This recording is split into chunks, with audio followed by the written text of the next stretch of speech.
Hello everybody, my name's Anna Zammit. Today I want to talk to you about managing your time if you're a rep on the road. When we look at time and how you manage your client base, it's really important to understand that time is the essence to your success. If you look at the time you have as a rep, you've got 168 hours in the week and you've got 720 hours in the month. When you consider that half of that time is spent resting, you don't really have a lot of time to get around to your clients. The other thing that you've got to consider is if your targets have been increased and you need to sell more, sure, you can upsell or cross-sell to some clients, but the reality is that you'll need to find more clients. And so how are you going to do that if your week is not managed or your month is not managed and you don't have time to see more clients? The reality is that the result of all that will be that you won't get your targets. So what I want to do is I want to give you 5 tips, just 5 tips that will help you to plan either your month or your week. And the first tip is to plan. Planning is so important. Take the time to look at your diary and have a look at whether you can put some time aside for administration, internal administration, whether you need some time to make some cold calling, whether you need some time for internal meetings, and then space out your area so that you're maximizing your travel time. So don't go from one end to the city to the other all in one day.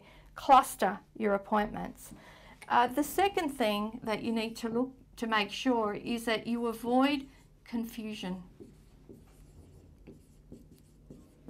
And what I mean by avoiding confusion is about how you actually manage the paperwork, your desk, and in actual fact even your head. If you've got so much going on, it is really difficult to think clearly, and so confusion will not allow you to manage your time properly.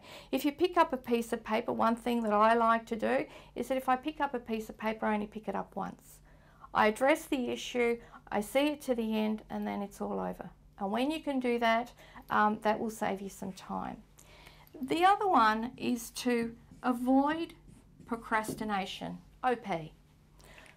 We all procrastinate. We innately don't like doing things, so we put them off. What I like to do, because there are some things that I don't like to do either, is I like to do those first. Once they're off my plate, they're gone, and then I can go on to doing things that I enjoy.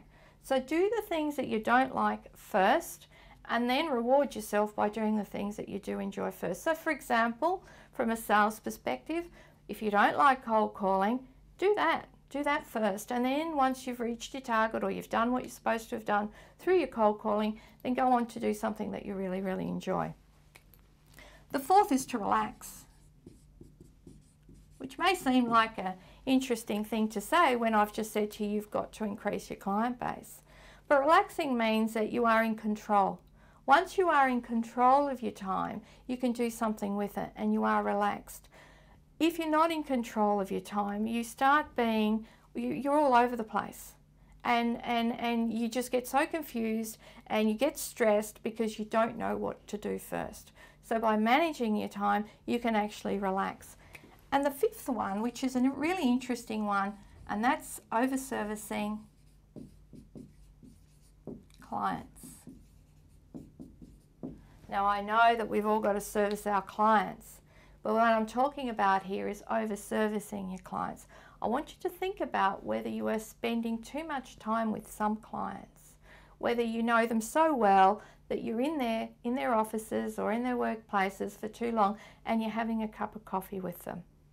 Think about whether you can shorten your meetings, some of your meetings, by just a small proportion. Every half hour that you spend with a client too long is half an hour that you could actually be spending on the road or on the phone trying to find your next client. If you'd like more information on how you can manage your time, please go to our website, www.excel.net.au. Thank you.